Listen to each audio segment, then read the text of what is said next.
Olá, ouvinte, seja bem-vindo a mais uma videoaula. Eu sou o professor Pedro Ana Júnior e hoje eu vou falar da questão da importância da contabilidade para quem faz ou quem trabalha com o planejamento tributário. Então, qual a relação que a gente tem entre essas duas matérias? Então, você que está chegando agora no canal, essa é a sua primeira videoaula, você vai ver que no final dessa videoaula você vai ver que a contabilidade é uma coisa importante, que sem ela você não consegue fazer um bom planejamento tributário. Eu acho que fica incompleta a sua análise, fica incompleta o seu trabalho. E para você que já está acompanhando, que você está assistindo as nossas videoaulas, está vendo a importância dessa ferramenta e já deve estar sentindo a diferença, né, de saber um pouco de contabilidade, né? Então você já consegue visualizar onde está o ativo, onde está o passivo, como é que fica a contabilização da receita e da despesa, de onde vêm essas informações contábeis. Então é muito importante ter esse conceito, essa ferramenta, né, que é a contabilidade, para você poder ser um bom profissional que trabalha com planejamento tributário, tá, gente? Então, esse é o objetivo da aula de hoje, né?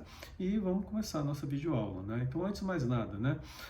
Planejamento tributário, o que ele é, né? Ele visa o quê? Ele visa a questão de economia tributária. Então, quando a gente fala de planejamento tributário, quando o sócio de empresa, dono de empresa, o administrador de empresa procura um advogado querendo fazer planejamento tributário ou para validar um projeto ou para você fazer uma análise, ele vai sempre buscar o que? Economia tributária. Ele sempre vai pesar o que, gente? Risco-benefício. Então, para eu fazer esse projeto, para eu tomar essa decisão, para eu entrar com essa ação judicial, para eu poder mudar essa classificação fiscal ou para tomar esse crédito, o que eu vou analisar? Qual é o custo disso aí para mim e qual que é o benefício, qual que é a economia. Então, se é uma coisa muito arriscada, se é uma coisa muito que tem probabilidade de chance de ser autuado, e eu vou de repente levar anos numa discussão administrativa, na qual eu tenho que contabilizar um passivo, esse passivo gera uma despesa inedutível, e consequentemente eu não vou distribuir dividendos, ou isso vai ficar pendurado no meu passivo durante muitos anos, o empresário vai pesar muito isso na hora que vai tomar a sua decisão. Tá? Então, ele vai pesar isso. O mercado no passado vendeu muita coisa ruim, né? Então, muitos empresários tiveram experiências ruins, por isso que eles estão muito seletivos em relação hoje a fazer operações envolvendo planejamento tributário. Tá? E planejamento tributário, para quem é estudioso da matéria, para quem gosta de estudar essa matéria e vai ver na doutrina, ele tem mais de 30 conceitos relacionados a esse tema, né? Então, vai desde o clássico elisão e evasão fiscal e vai até negócio jurídico direto. Então, passa por elisão e evasão fiscal, simulação, fraude à lei, abuso de direito de simulação, abuso de forma, né? São vários conceitos aí relacionados a essa matéria, tá? Eu não vou entrar nesses conceitos aqui, porque não é o objetivo da minha videoaula, né? Senão a gente teria que fazer uma aula só sobre isso. Então, mas é importante para você quiser estudar um pouco mais isso, eu recomendo, né? E se você pegar os acordos do antigo Conselho de Contribuintes e hoje atual CARF, você vai ver que tem muito acordo que fundamenta operações envolvendo planejamento tributário com esses conceitos, né? Então, o fiscal, quando vai elaborar a auto de infração e vai desconsiderar aquela operação efetuada pelo contribuinte, em muitas situações fundamenta aquela atuação com base nesses conceitos, principalmente simulação, porque simulação envolve fraude, envolve esconder algo, envolve uma coisa que não é verdadeira, né? Então, e com base nisso se lavra a multa qualificada de 150%, né? E uma coisa que eu gosto sempre de falar, não existe planejamento tributário de prateleira, tá, gente? Não existe essa coisa de você pegar uma pastinha cheia de teses e ficar vendendo para cliente, não existe. Porque planejamento tributário é uma coisa que tem que ser feita sob medida, depende de cada empresa. Depende por quê? Mas por quê, professor? Porque cada empresa tem sua maneira de agir, sua maneira de decidir. Tem umas que são mais arriscadas, topam tudo, vão querer realmente fazer, vão querer realmente arriscar e sua noção de risco é muito alta, e tem empresas mais conservadoras. Então não dá, por exemplo, você pegar uma empresa alemã ou japonesa, querer fazer algo arriscado, porque o perfil deles não é. O perfil deles é mais conservador. Ele só vai fazer quando realmente a coisa estiver muito consolidada. Tá?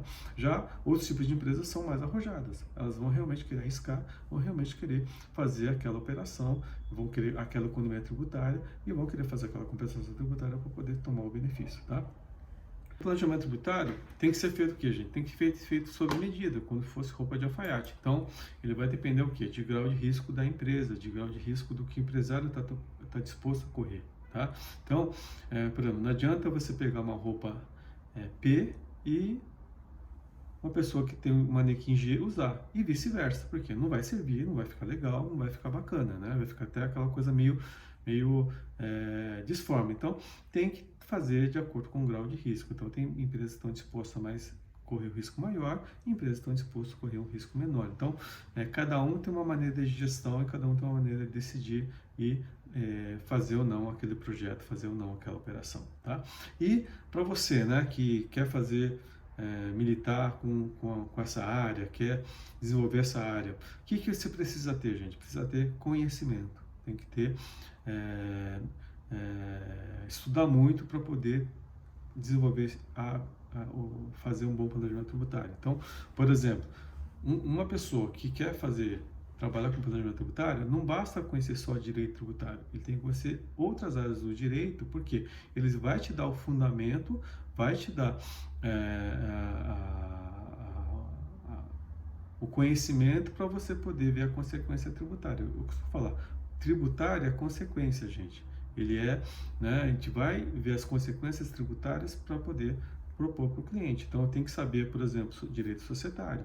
Então, vamos fazer uma organização societária. Tem que saber o que é fusão, o que é uma cisão, o que é uma incorporação de empresas, tem que saber o que é redução de capital, tem que saber o que é incorporação de ações, tem que saber o que é uma debêntures, tem que saber o que é acordo de acionistas, né? Tem que ter um bom fundamento de direito societário para poder trabalhar com regulagem societária, porque você conhecendo bom direito societário e conhecendo tributário, as coisas fecham, porque na hora que a empresa vai fazer uma operação, você já tem as ferramentas necessárias para poder saber as saídas.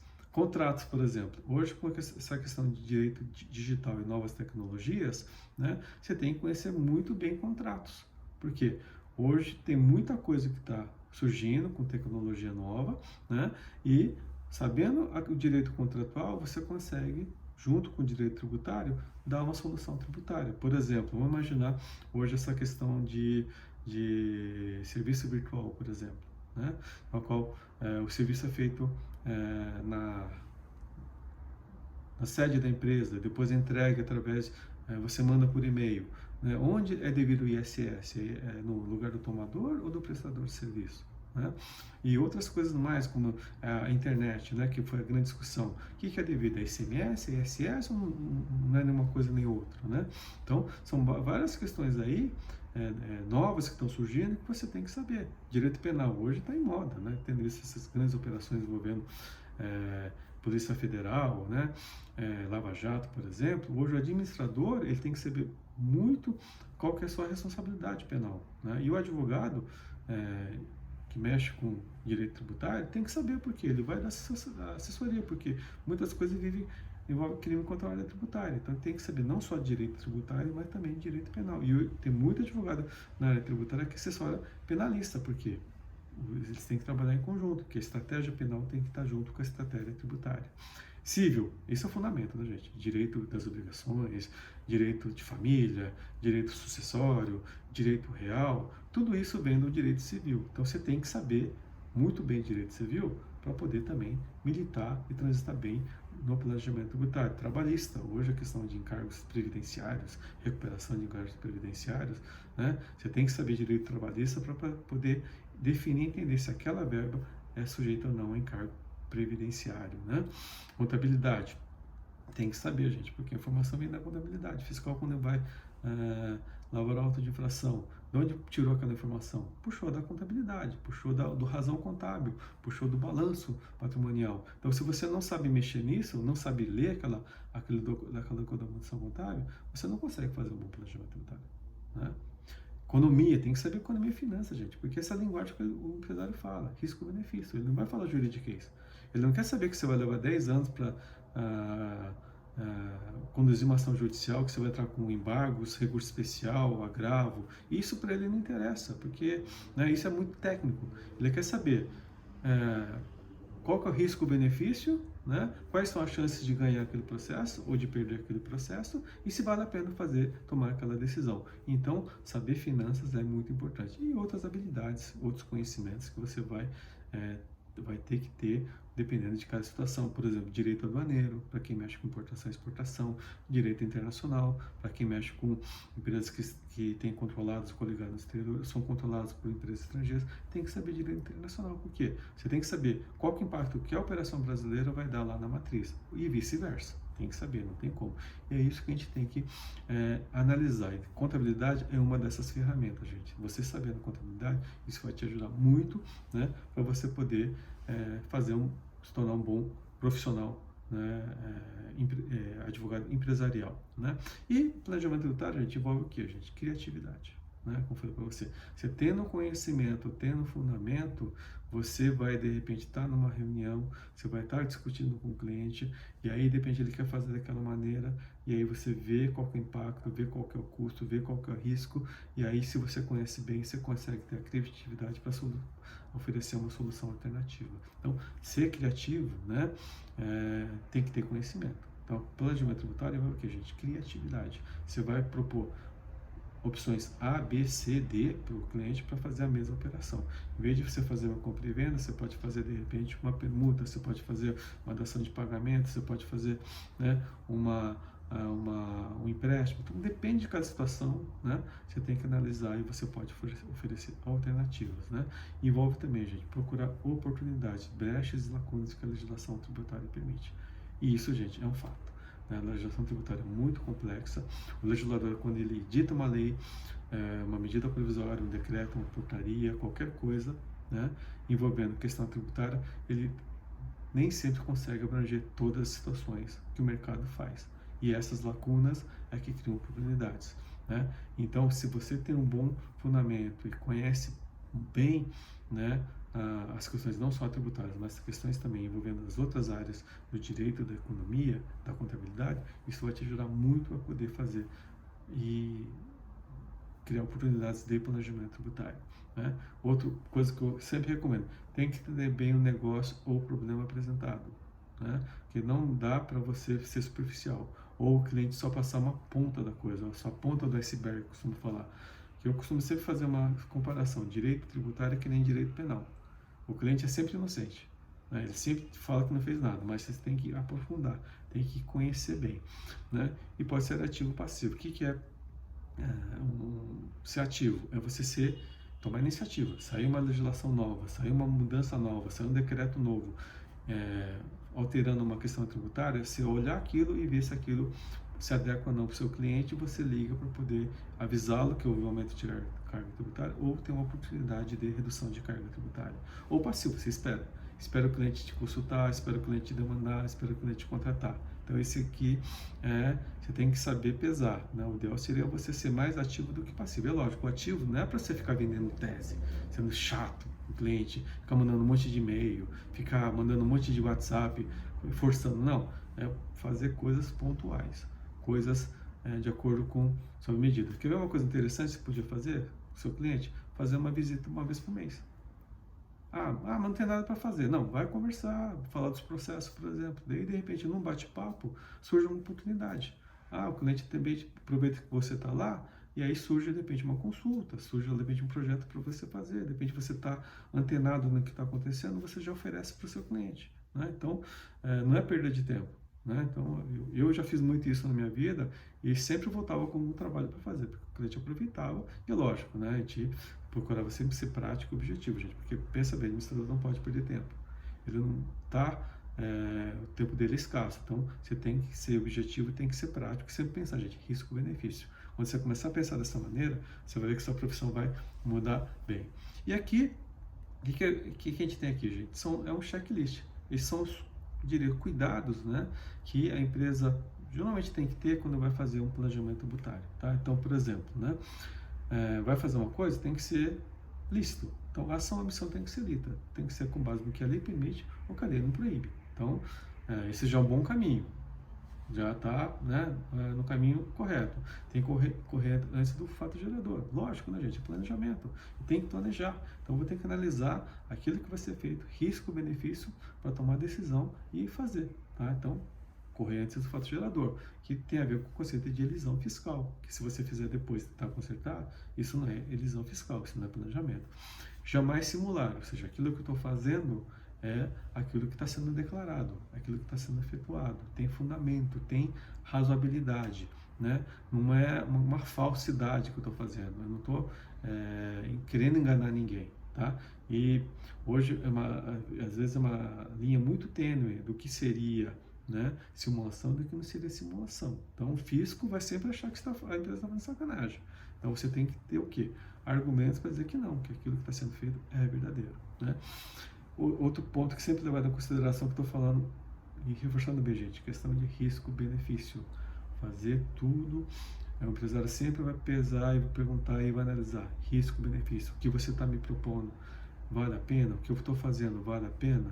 Qual que é o risco que eu tenho e qual que é o benefício? A economia que eu estou fazendo vale a pena? Eu vou economizar? Eu vou ganhar com isso? Então vale a pena? Então, vamos imaginar, o processo vai levar 10 anos para ter uma decisão favorável ou desfavorável. O empresário vai pensar, 10 anos vale a pena estar com dinheiro no caixa e reinvestindo na empresa, né? E depois sair um refis, um parcelamento especial que eu posso fazer, ele vai levar isso em consideração para tomar a decisão, né? Evitar operações sequenciais, gente, e em curto espaço de tempo. Isso já está... você vai pegar vários casos julgados pelo CARF, que se a operação sequencial em curto espaço de tempo, isso já é um ponto negativo. Isso já é olhado de uma maneira ruim. Então, a autoridade fiscal já vai olhar de uma maneira ruim e já vai, né, analisar aquilo, entendendo que há uma simulação e fatalmente vai acabar lavrando um auto de infração, tá? Outra coisa, que é a questão, né, que é subjetivo, se você vê na doutrina, muita gente fala, não explica a questão da sustentação econômica, né, da operação. O que é isso? O tal do business purpose, né? O que é isso? O fundamento econômico da operação, né? Gente, tem que fazer sentido. Tá? Não basta papel, né? Que fala, não basta somente a forma jurídica. Papel aceita tudo. Eu posso fazer um excelente contrato, posso constituir sociedade, ter CNPJ, só que aquilo convence, que a gente fala, aquilo cola, né? Isso te convence? Vai te convencer? Convence o empresário? Vai convencer a autoridade fiscal? Tá? Então, tem que fazer sentido, porque se não fizer sentido, gente, não adianta. A empresa com prejuízo incorpora a empresa com lucro. Ok, até aí não tem problema. Agora, essa empresa com prejuízo, ela existe de fato? Ela tem funcionário? Ela tem sede? Ela tem operação? Ela tem atividade? Ou não? Ela é só uma empresa que foi comprada, que não tinha movimentação nenhuma e de repente incorporou uma lucrativa. Aí eu pergunto para vocês, quem de fato foi incorporado? A empresa lucrativa ou a empresa deficitária? Então, aquilo faz sentido? Aquilo convence? Então, se não convencer, nem faça, tá? Tomar cuidado nas formalidades e execução, gente. Por quê? O detalhe às vezes faz diferença. Às vezes uma contabilização mal feita, né? Que é muito comum. A alta diretoria junto com consultores, auditoria, decide fazer. Só que esquece de chamar a pessoa da contabilidade para participar. Esquece de orientar como é que vai contabilizar a operação. Aí a autoridade fiscal pega aquilo e acaba acontecendo. Vê que aquilo está frágil, está mal contabilizado. Ou, por exemplo, o fiscal pede uma série de documentações que começa a fiscalização, quem está cuidando disso é a pessoa da área contábil e acaba entregando o documento que não deveria. Por exemplo, um documento interno, né, um documento sigiloso, firmado entre as partes, né, que não poderia ser apresentado nunca. Aí o que vai acontecendo? Ali naquele documento vai informar qual que é a real finalidade daquela operação e aquilo pode eventualmente enfraquecer o planejamento. E o fiscal vai olhar aquilo e vai utilizar aquilo como uma coisa negativa para poder fundamentar a auto de infração. Então tem muita operação que foi desconsiderada e aí o julgador, quando vai analisar, não tem como dizer, que a gente fala o tal do batom da cueca, e como é que você vai dizer que não fez a operação, tá? Outra coisa importante, conhecer bem o negócio ou a operação, que eu já falei, né? Tem que conhecer bem o negócio, tem que sair do escritório, tirar a bunda da cadeira e ir lá visitar o cliente. Conhecer a linha de produção, conhecer como é que funciona a operação do cliente, conhecer como é que está feito, para você se convencer e você poder fazer um bom trabalho. Caso contrário, não dá. Porque, gente, no final, a operação vai passar pelo crivo de uma autoridade fiscal. É o fiscal que vai validar aquilo ou não. É ele que vai analisar. E lembra, gente, ele tem 5 anos para fazer isso. Ele vai receber informação, hoje toda digital, ele vai analisar, se ele tiver dúvida, ele vai intimar a empresa para prestar esclarecimento. Se você não convencer, ele vai atuar. E se aquilo não estiver bem contabilizado, não estiver bem registrado, não estiver muito bem documentado, o que vai acontecer? Isso fragiliza a sua defesa, fragiliza a operação. Né? Então, como eu costumo falar, fiscalização tem que ser bem conduzida, tem que ser bem tratada, caso contrário, o risco de você ser autuado é muito grande. Né? E detalhes e formalidades são essenciais para validar a operação, porque caso você não tenha isso, isso fragiliza muito aquilo que pode acontecer. Tá? E para finalizar, gente, o que é importante? Por que o conhecimento contábil é importante para você poder fazer planejamento tributário? Por exemplo, você tem que ter conhecimento do que é receita, como é que se contabiliza uma receita, né? Como é que isso influencia a demonstração financeira da sociedade, porque a receita influencia PIS/COFINS, imposto de renda pessoa jurídica, contribuição social sobre o lucro, ICMS, IPI, ISS e INSS, porque é ali que você vai ver se tem incidência ou não, de fato, se tem fato gerador ou não do tributo. Então tem que conhecer, tem que saber onde é contabilizado, tem que conhecer a natureza jurídica daquela operação, tá? Despesa também, porque para imposto de renda, contribuição social sobre o lucro, para quem está no lucro real, você tem que saber se ela preenche os requisitos de dedutibilidade, se ela é dedutível ou não, se é necessária, se ela é usual, se ela é normal para a atividade da empresa. Tem que saber custo, né? Porque eu já falei na aula de custo, porque o custo é importante por quê? Para o imposto de renda, contribuição social, se é dedutível ou não. Para o PIS/COFINS, ICMS e IPI, que é tributo não cumulativo, se aquilo dá direito ao crédito ou não. Então, onde é que você vai ver isso? É na contabilidade de custo, é no custo da sociedade, né? E ver a questão da validade das operações, dos fatos jurídicos. Então, se aquilo está bem contabilizado, tem um bom lastro, uma boa documentação, tem uma nota fiscal, um documento, tem o laço jurídico, é mais fácil você defender isso perante uma autoridade fiscal, tá, gente? Então, o que a gente tem que sempre ver quando vai fazer um planejamento tributário? Primeiro, fazer a análise jurídica da operação.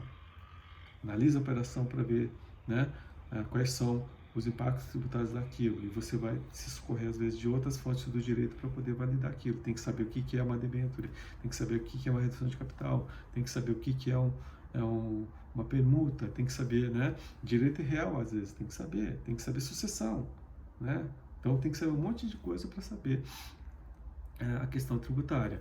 Segundo, validade dos documentos jurídicos, ou seja, aquele suporte documental, né? Aqueles documentos que serviram de suporte para a operação são bons? Ah, não, foi feito só de boca, então faz um contrato. Né? Faz alguma coisa para dar suporte. Cadê o suporte? Cadê o recibo? Né? Então tem que ver a validade do documento, se está assinado, se tem registro em cartório, se tem firma reconhecida, tudo isso é levado em consideração pela autoridade fiscal. Terceiro, correta contabilização da operação. A operação foi contabilizada de maneira correta? Às vezes não.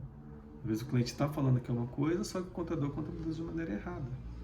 O analista fiscal contabilizou não por erro, por falta de informação. Então tem que ver se está corretamente contabilizado. Porque se vai ver depois que foi autuado, e não dá para consertar. E hoje o SPED tem que tomar cuidado, porque às vezes não permite retificação. Aí você vai analisar, depois de tudo isso, os efeitos tributários da operação para poder dizer que vale a pena fazer ou não vale a pena fazer, ou sugerir alguma alternativa da operação que o cliente está fazendo. E por fim, gente, você tem que estar convencido, não adianta. Se você não se convencer, se você não está convencido, é difícil você defender uma coisa que você não acredita. Então, e você tem que ser muito, eu diria, transparente com o cliente e falar a questão realmente, aqui você não vai dar certo. Você quer fazer? Risco é teu.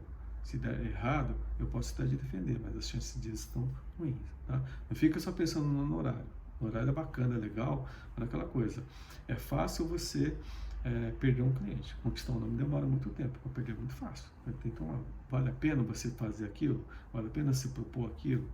E o cliente tem que estar muito ciente disso, porque no final da decisão dele. É isso que eu queria falar hoje na aula de hoje. Espero que vocês tenham gostado desse vídeo, né?